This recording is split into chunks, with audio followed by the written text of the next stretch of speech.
Hi.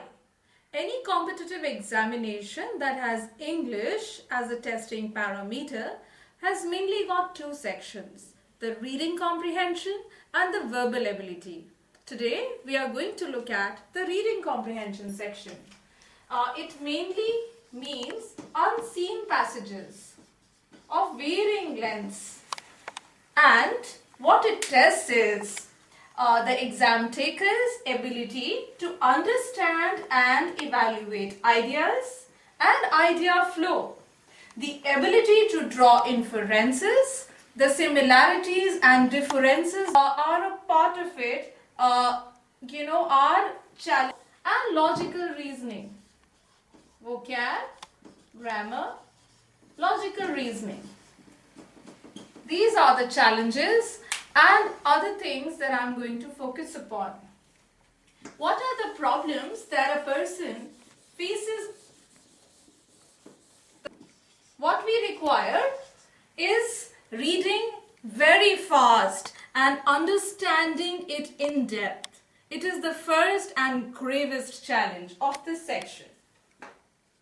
Second is difficult words. If I don't know the meaning of a word, I can't understand what is being said. So, the second important challenge is vocabulary. What can one do about this? We need to read. That is one solution. As we read, we discover difficult words, we try to find out their meaning and then increase our vocabulary.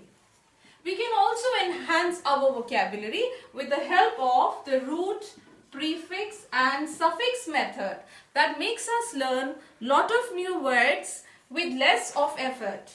The third one is the word group method. The word group or the synonym method. I learn the meaning of one word and then I learn the group. So, I know one meaning and lots of words. If you search synonyms, you'll find that there are so many words with similar or same meaning. It will also help me in the vocabulary section. Next thing we need to understand in vocabulary itself is that all words do not fall in here or here. There are eponymous words or eponyms. These are words that come from mythology or from literature. If I say, she is an Amazon, what does Amazon mean? Do I think about the river Amazon or something? No, this word is from Greek mythology. It means a woman of huge build, great strength that can even scare men. So, she is an Amazon. Or, this was a Herculean task. These are examples of eponymous words. Words from literature could be from Shakespeare. For example, malapropism is from Sheridan's play The Rivals. The character Mrs. Malaprop and the traits associated with her. Alright? So, those are eponyms. Another problem could be with word collocation or phrasal verbs. So, collocation could pose a problem. So, verbal phrases, phrasal verbs like take off your shoes, take off, remove your shoes before you come in, right? So, they can be specific words and that is how it goes, right? The next challenge in reading is if we do not understand the grammar structure, right? The structure of the sentence can pose a problem. So, we can say the second challenge is grammar.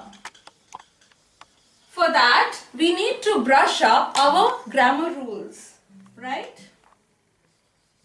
Fourth problem could be when I have a difficulty in establishing a link between ideas. I am not even able to understand the hidden meanings of a certain idea. That could pose a problem because the competitive examinations leave a lot for interpretation, right? Interpretation means I have to make use of my logical reasoning abilities all the time. Another aspect is that eventually, we find reading to be boring. Now, the solution to all of these problems, the primary solution is that we must read. We must read, right? But the problem is that reading itself is a boring activity. So, reading is boring and it takes too much effort to pick up something and read it. Now, the aspect or the reason why we find reading boring is that we are introduced to topics that we are unfamiliar with. If we read about topics that we are familiar with or topics that interests us, we read through it very fast and quickly and understand it also at length and in depth.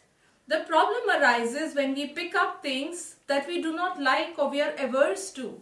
So, unfamiliarity breeds boredom, and that is when our progression is slow. Now, what can be done about this?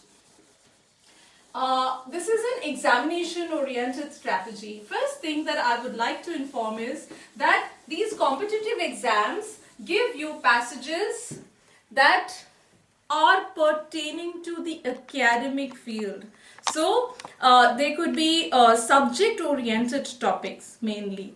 And because it is an academic essay, the first idea or the suggestion that I am giving is that one must read the newspaper, especially the articles that are published in it. Like you can pick up the Hindu, the Times of India, the Deccan Herald. Don't just stick to one newspaper. And of course, there are a lot of other books that you can read alongside. But this is what you may do. First of all, test your reading speed. How many words per minute can you read? It's very important to know your reading speed. After that, maybe go into various headings. Maybe you can pick up, say, history. This is what the headings that you can make: archaeology or sociology. And this is your heading. One heading. Now I have to read one article or something pertaining to this. Second one, you can probably pick up political science or some such issues which are connected to it. You can pick up economics. You can pick up, say, business. You can pick up technical science, or something related to physics or physical things. You can pick up medical science or biology.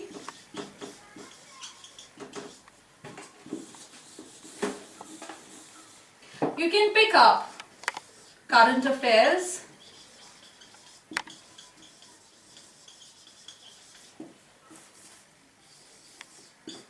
Fine arts, literature, technology. Make at least 10 such headings and start reading topic wise. For example, I pick up one topic, analyze and assess your reading speed. Pick up the next word. Just keep a log of how much time you take in reading articles pertaining to these particular topics. Next time when you read, did your reading speed improve marginally, a little bit or more? This is a log that you can maintain. And what will happen is that this will familiarize you with various different kinds of subjects. And when it does that, this is the first stepping stone that you can use to overcome the hurdles.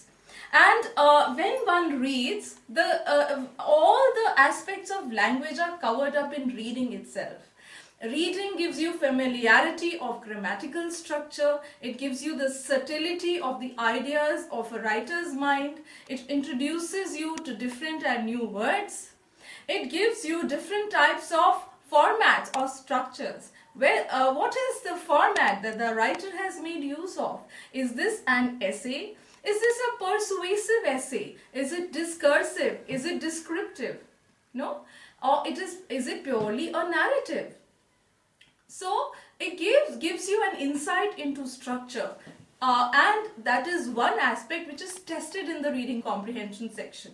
Another thing that it gives you an insight into is the tone of the passage.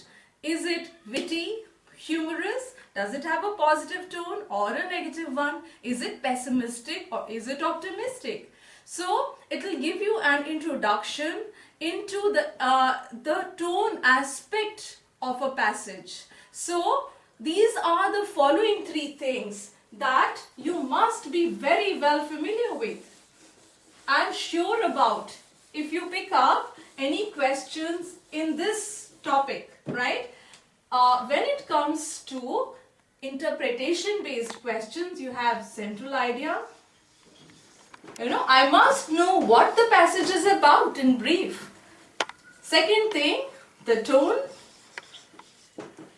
Is the tone positive or negative or neutral? And the structure. Structure means the flow of ideas. The way, where is the writer going to take what he is writing? So all these three things you can understand and master if you constantly only read.